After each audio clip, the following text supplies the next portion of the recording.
Mayor Bolder po, ayon po kay Sara Duterte, bias daw po ang ICC. Ito na naman, kapag hindi pabor sa kanila ang desisyon ng ICC, ha, nasasabi nilang bias. Oh. May mga desisyon po kasi ang ICC noong mga una pa na pinagbigyan ang kahilingan nila, wala silang nasabi. Sinasabi nila hindi bias. Ngayon at hindi pinagbigyan ng ICC ang kanilang mga kahilingan, ang sabi nitong si Sara Duterte ay bias daw. Ayun. Ang ICC po ay hindi bias. Ano? Kapag ang local na sistema ay nabigo o sinarhan ang pinto sa pananagutan doon, pumapasok ang ICC. Ano? Hindi sapat ang sigaw ng political para para burahin, Para burahin ang dugo ng mga biktima.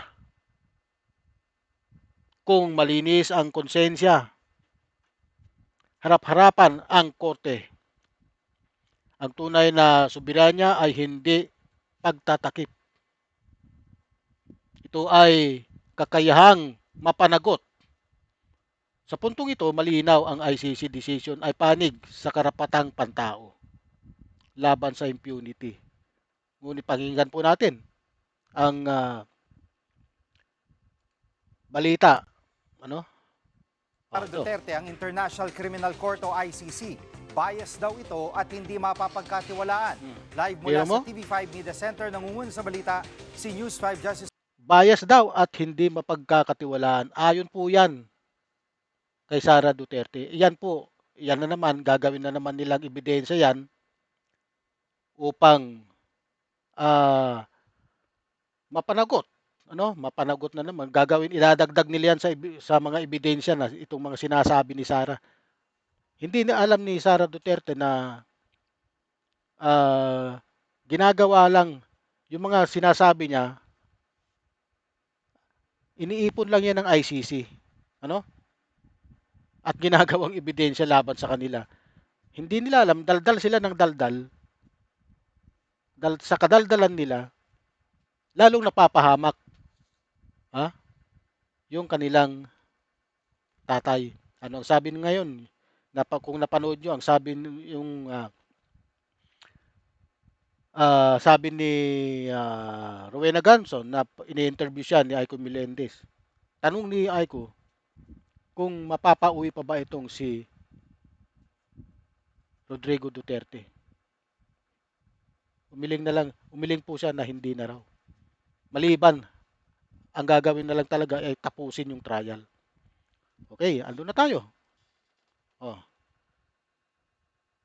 Pag tinapos yung trial at ang desisyon ng ICC ay pabor sa mga biktima, yari. Kasi napakarami ang ebidensya ng mga pinagsasabi po ni dating presidenteng Rodrigo Duterte, ang mga pinagbabasihan ngayon ng ICC sa palagay ko. Kagaya ng mga paghahamon niya sa ICC.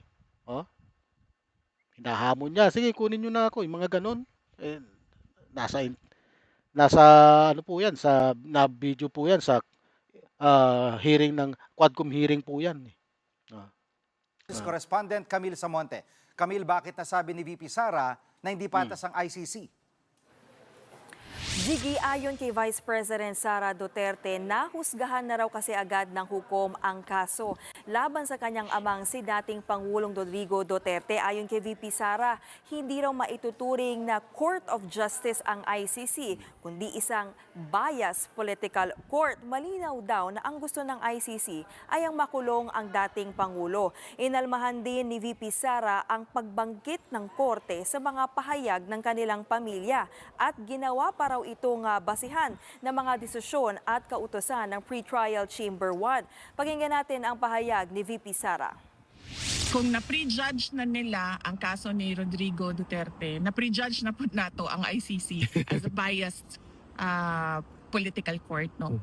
Hindi siya court of justice. Di na ta mosaligan ng ICC. Uy, maghuna-huna na lang siguro ta sa karon ba sa edad ni PRD is about to turn 81 puhon Yes. o yang Ginoo. Wala ang Ginoo. Ang huna-hunaon na lang nato no kung unsa ang makahatag og moral support sa iya. Jiggy, umuugong din yung panawagang palitan ang Defense Council or Defense Team ng dating Pangulo. Kasunod yan ng desisyon ng ICC na ipagpatuloy ang pre-trial proceedings ni Duterte. Pero ayon kay VP Sara, pag-uusapan raw nila ito ng kanyang ama kapag dinalaw niya muli ito. Jiggy?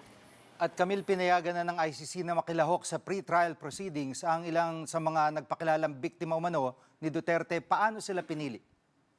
Jiggy, sinuri ng ICC Pre-Trial Chamber 1 ang higit 300 victim applications na isinumite sa registry ng korte. Hinati ito sa 3 grupo. Ang Group A, ito yung mga pasok sa definition ng victim ng ICC, 29 na individual. Ito po mga testigo na to at saka yung mga ebidensya, napakalaking may paglalagyan po talaga ang si dating presidente Rodrigo Duterte, no?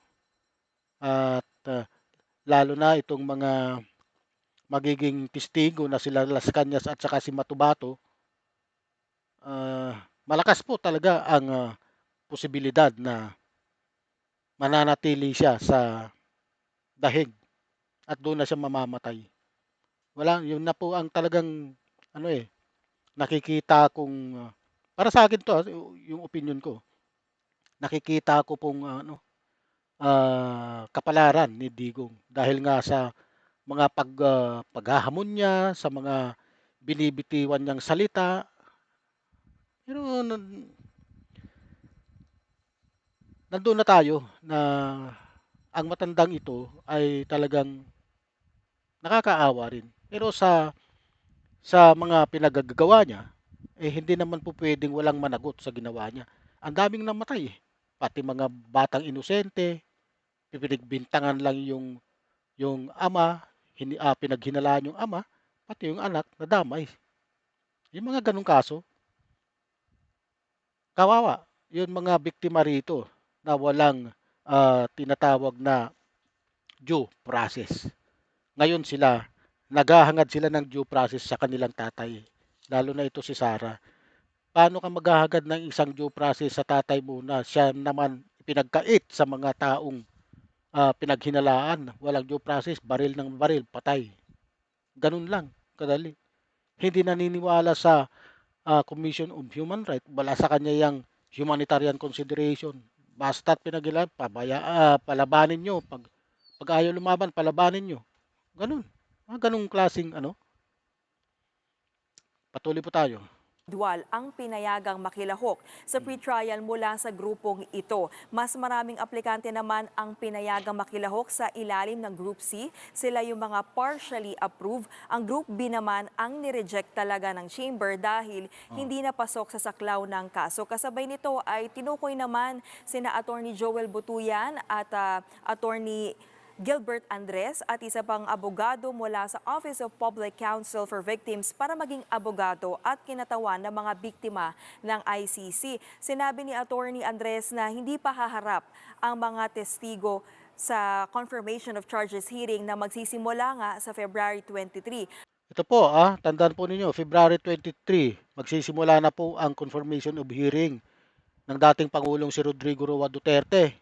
Na kailangan niya talagang pagbayaran ang kanyang mga lahat ng mga kabalbalan ng mga ginawa niyang kasalanan sa sangkatauhan, crimes against humanity. Kailangan po talaga, Umaasa raw ang mga biktima na uusad ang kaso sa aktwal na paglilitis at makukuha nila ang hustisya. Pakinggan natin ang pahayag ni Attorney Andres. Ito po siya, si Atty. Andres. Based dun sa mga naging practice po sa pre-trial proceedings, very rare po na merong live in-person na witnesses.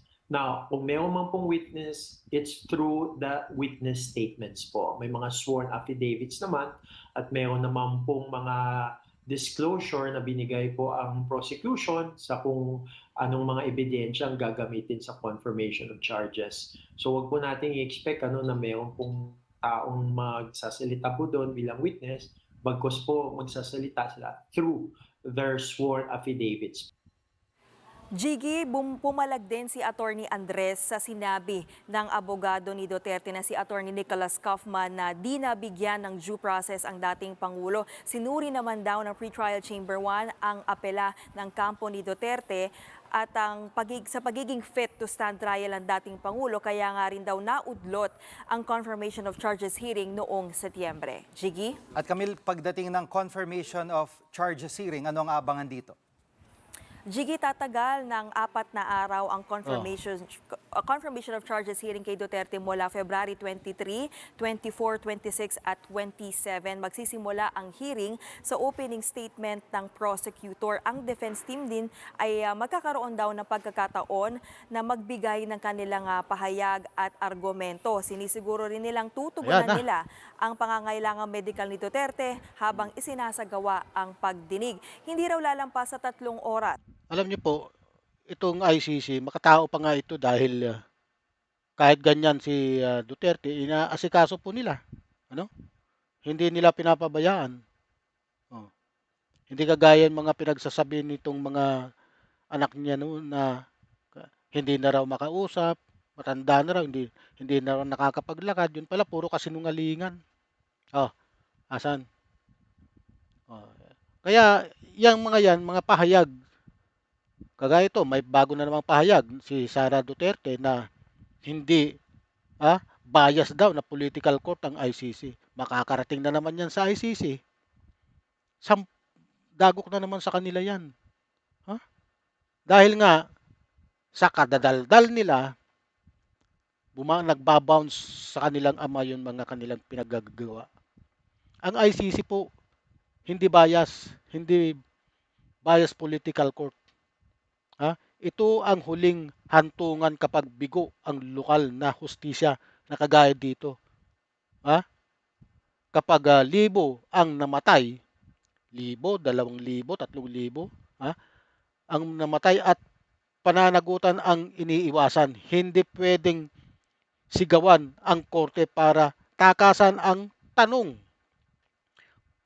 Kung walang itinatago, walang dapat ikatakot.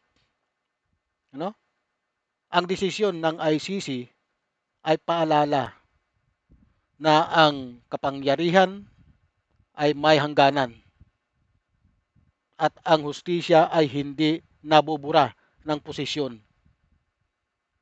Presidente ka man o anuman ang posisyon mo. Hindi ito laban sa Pilipinas. Laban ito sa impunity. At sa laban na yan, panalo ang karapatang pantao. Ang bawat pagdinig at magkakaroon ng regular breaks kada oras. Yan muna ang latest. Balik sa Okay, ito po ang update. Ramir Boulder po.